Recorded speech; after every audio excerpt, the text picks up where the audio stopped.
Okay, I was just checking time. Our schedule's actually okay. We're going to Neptune this week, Pluto next week, and the angles on the 19th, so we don't have to do one between Christmas and New Year's. We're on track with this. Okay, good. Now, today we're dealing with Neptune, and Neptune's a fascinating planet, but you sense its presence, but it's hard to see it exactly working. It's hard to get control of it or direct it, or to see clearly through it. So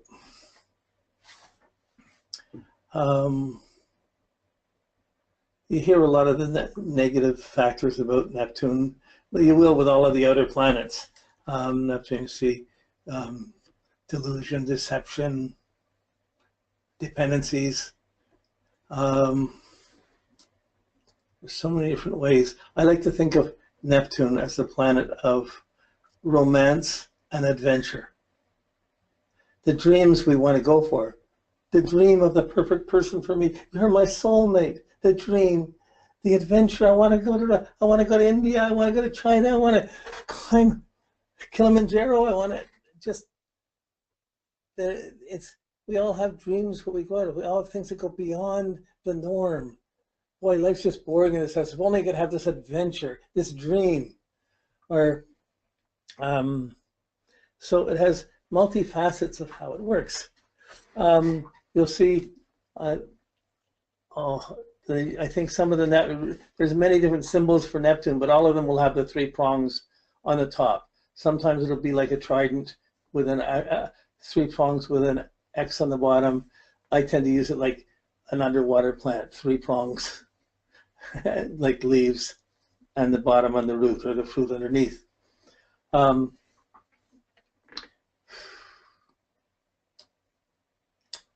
Expectations, like along with our visions and dreams, we have I guess you could call it your beliefs and your faith in a way, although I prefer to keep that your faith more as a Jupiter factor. But this has a sort of element of belief, faith, vision, rapture. I believe in this. I believe in you. I believe in you. And it's the essence of projection and in a way, evasion. So, you ever believed in someone more than they deserve? Or had someone believe in you and think you were wonderful when you didn't think you were? It's the foundation stone of much of our relationships. And these dreams, these expectations of what we believe someone else is, or why they're there in our life, or why I deserve to have this person, or what these things have this belief, this factor of, again, I call it romance and adventure, but it is like the dream, it is like the vision. So a vision quest would kind of be a Neptunian thing, to see the vision, to see the dream. It has very great artistic elements to it, and very strong mystical and socially conscious elements to it, or of dedication, of service and surrender. I want to help for you. Let me do this for you. I want to be surrendered to you. After all I've done for you, the least you could do is be nice to me. So, I mean, when we see Neptune in a chart, we don't often think of it in the sign. We often think of it in the house. It's in, there's confusion, or something's not as it seems wherever Neptune is. Nothing's so simple or so practical. It's not down to earth. It's dreamy. It's pushing the limits of imagination and adventure and romance. Well, that can cause, that's the positive end of it. The negative end of it is when it gets complicated, or things don't work out as expected. So your expectations about things, that's Neptune too. That's another good Neptune factor. Romance, adventure, expectations, dreams. I mean, these are all things we need to have in our life. It's not something wrong to be there.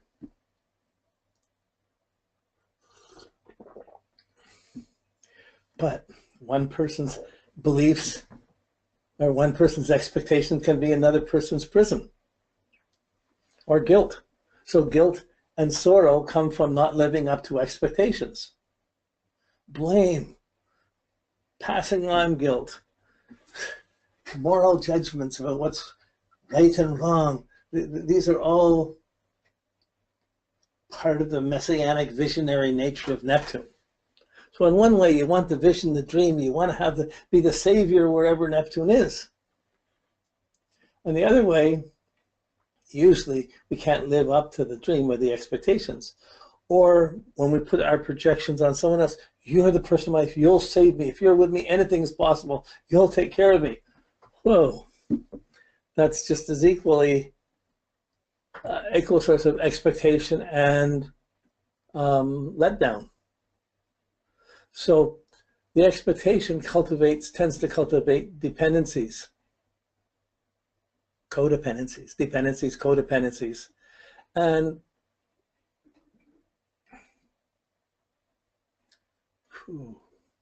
you'll see it in fanatical religious groups where you'd see someone, I believe, I fanatically, because I'm the visionary, I deserve to have 5 or 6 wives.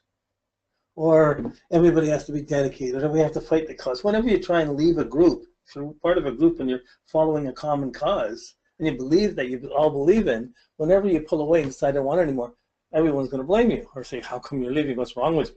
You're leaving us. So this expectation and the bonds of expectation and the bonds of dependency and codependency and the bonds of guilt and sorrows.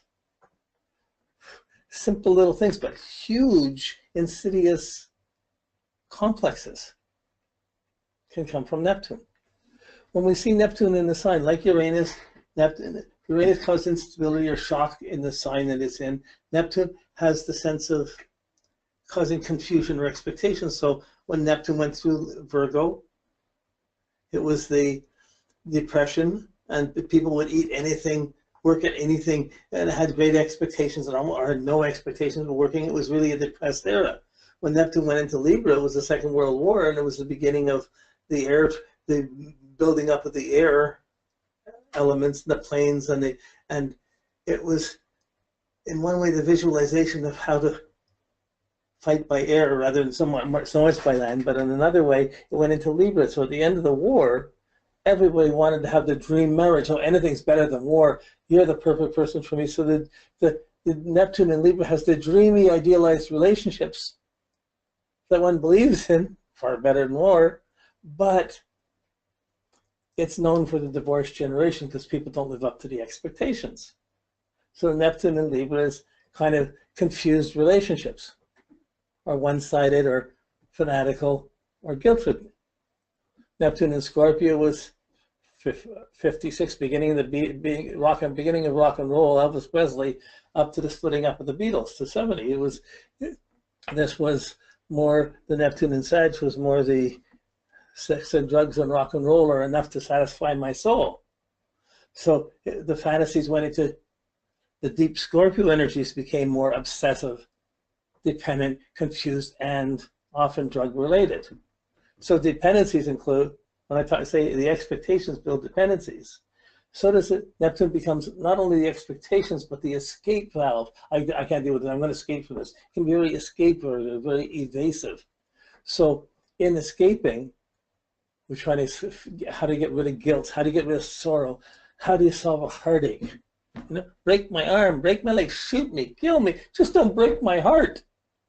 You know? So Neptune is this expectation, the sorrow, the guilt, the dependencies, the codependencies, the guilts, the sorrows, the evasions, the escape factors, and it's not clear. It's not a clearly defined thing. So in Scorpio, it tied it to sex and drugs and rock and roll. It brought out really intensely deep visions and ideas and dependencies and expectations.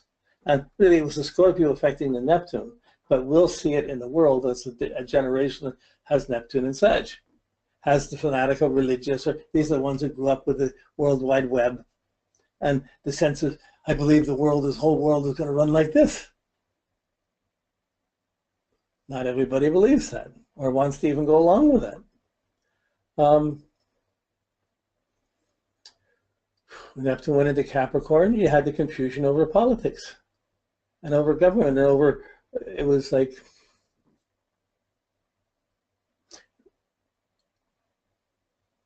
okay, so I'm just briefly going over it. You can go back and get the historical things. Neptune went into Aquarius, and you had the idealistic ideas and visionary ideas. So all of these are tied. We can see them really clearly in the development of the web and getting structures and controls over who can have the web, who doesn't.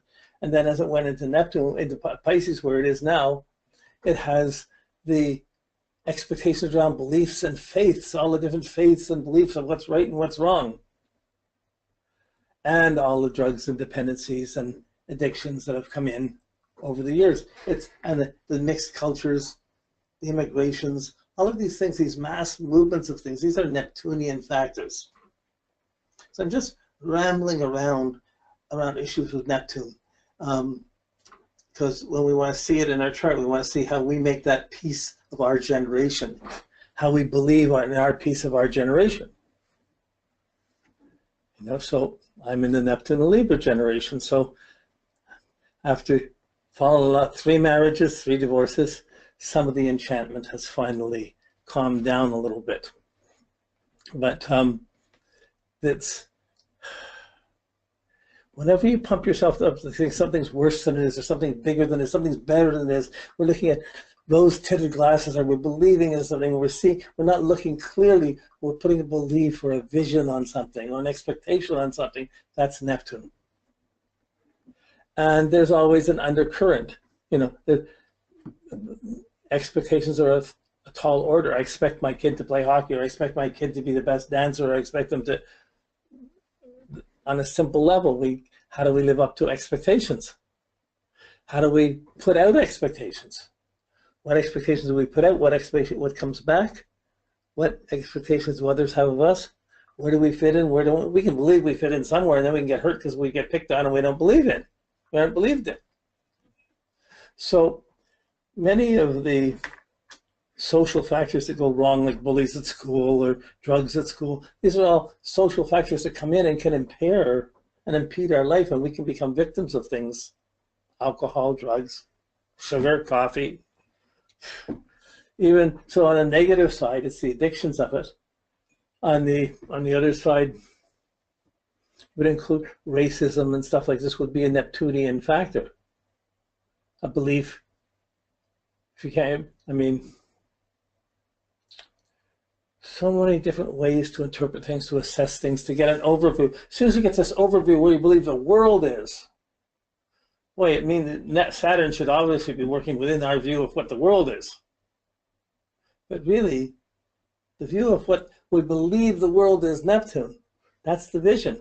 That's not the reality of what we've accomplished, what we've built, what we've done, what we understand, how we're directing our energies. So we start directing our energies and our ideals beyond Saturn to Neptune. We go beyond the structure. It can be really artistic, very visionary, very mystical. But more often than not, it's confusing, complicated, guilt-ridden, sad, codependencies, sorrows, addictions, escape valves come there. It's not all negative, it's not all positive, but it's not anything exactly real. It's a vision, it's a dream, it's a romance, and it's in a sense of adventure. And there's different attitudes to adventure. As soon as you get, well, we're going to go through these as we go through, but the Neptune has its undertow. Addiction, alcoholism, being pathetic, not fitting into society. You did things, you didn't get the job, you're on unemployment, you're not, or you're on the streets, you're not working. Where are you? How do you fit in? We believe we should do this, but it's not. How come I never could do that? How come I never went? Many sad things happen. That many worldly things come in and disturb the normal structure of Saturn. There's wars, there's poverty, there's immigrations, there's plagues, there's famines. There's so many things come into the world that affect masses of people. And then we're trying to ground it a little bit or make sense of it a little bit after it if we survive it.